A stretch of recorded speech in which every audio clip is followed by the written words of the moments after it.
السلام علیکم ورحمۃ اللہ وبرکاتہ۔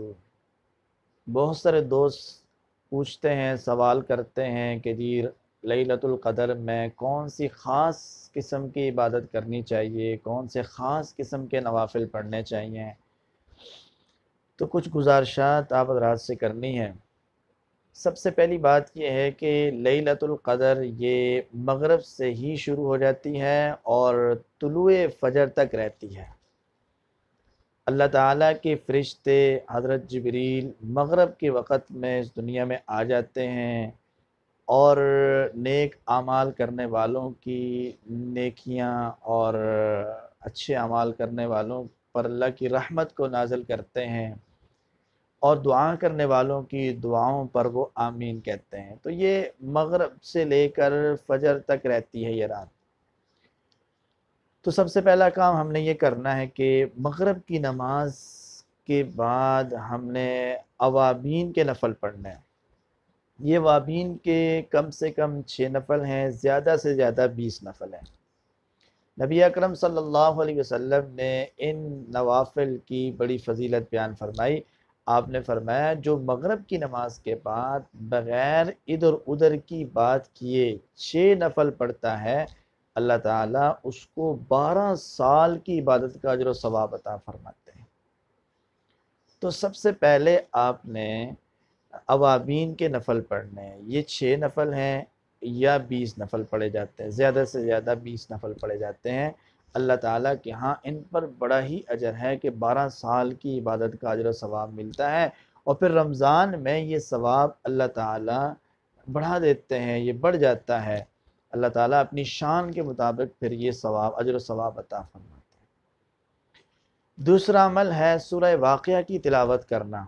نبی اکرم صلی اللہ علیہ وسلم نے مغرب کی نماز کے بعد سورہ واقعہ کی تلاوت کرنے کی تلقین فرمائی۔ اس کا ایک فائدہ یہ ہوگا کہ اللہ تعالی ہمارے رزق میں کشادگی پیدا کریں گے، رزق میں برکتیں آئیں گی۔ دوسرا فائدہ یہ ہوگا کہ یہ قرآن کی تلاوت ہے، ہر حرف کے بدلے اللہ تعالیٰ کے ہاں سے ہمیں نیکیاں ملیں گی۔ عشاء کی نماز کے بعد ایک بہت بڑا عمل جس کو تراویح کا عمل کہتے ہیں، نبی اکرم صلی اللہ علیہ وسلم نے ارشاد فرمایا من قام رمضان، جس نے رمضان المبارک میں قیام کیا، اس قیام سے مراد ہے تراویح کی نماز، اور یہ رمضان المبارک ہی کی نماز ہے، رمضان کے علاوہ یہ نماز نہیں پڑھی جاتی، اور یہ بڑی فضیلت والی نماز ہے۔ اس نماز میں ہم لاکھوں کروڑوں نیکیاں کما سکتے ہیں کہ 20 رکعتیں ہوتی ہیں اور 40 سجدے ہوتے ہیں، ایک ایک سجدے پر اللہ تعالیٰ بے شمار نیکیاں دیتے ہیں، اور 20 تراویح میں ایک پارہ یا سوا پارہ قرآن مجید پڑھا جاتا ہے، اور ایک ایک حرف پر اللہ تعالیٰ سینکڑوں نیکیاں عطا فرماتے ہیں۔ تو تراویح کا عمل ہے، اور تراویح کے عمل کو نہ چھوڑا جائے، اس میں سستی نہ کی جائے، اس میں کوتاہی نہ کی جائے۔ اللہ تعالیٰ کے ہاں ان کی بڑی فضیلت ہے، اللہ تعالیٰ کے ہاں ان کا بڑا درجہ ہے۔ تو اللہ تعالیٰ کے ہاں ان تراویح کی بہت ہی فضیلت ہے، اس لیے ان کا اہتمام کیا جائے، اور اس میں اللہ تعالیٰ کا فضل ہے، اللہ تعالیٰ کا شکر ہے کہ اللہ تعالیٰ نے اس نماز کو عشاء کی نماز کے ساتھ ہی اللہ تعالیٰ نے پڑھنے کا حکم دیا ہے کہ ہم آسانی سے اس کو پڑھ سکتے ہیں۔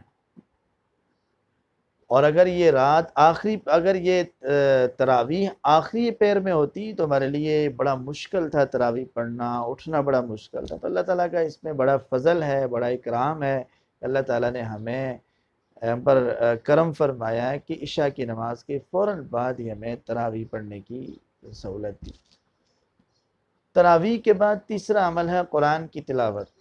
قرآن کی تلاوت یہ اللہ کے قرب کا ذریعہ ہے، اللہ تعالیٰ کی رحمت کے نزول کا ذریعہ ہے۔ اللہ تعالیٰ قرآن کی تلاوت کو بڑی توجہ سے سنتے ہیں، اتنا اللہ تعالیٰ کسی اور کلام کو توجہ سے نہیں سنتے جتنا اللہ تعالیٰ قرآن کی تلاوت کو توجہ سے سنتے ہیں۔ اس جگہ، اس بستی میں اللہ کی رحمتیں نازل ہوتی ہیں، اس مقام پر اللہ کی رحمتیں نازل ہوتی ہیں جس مقام پر قرآن کی تلاوت کی جاتی ہے۔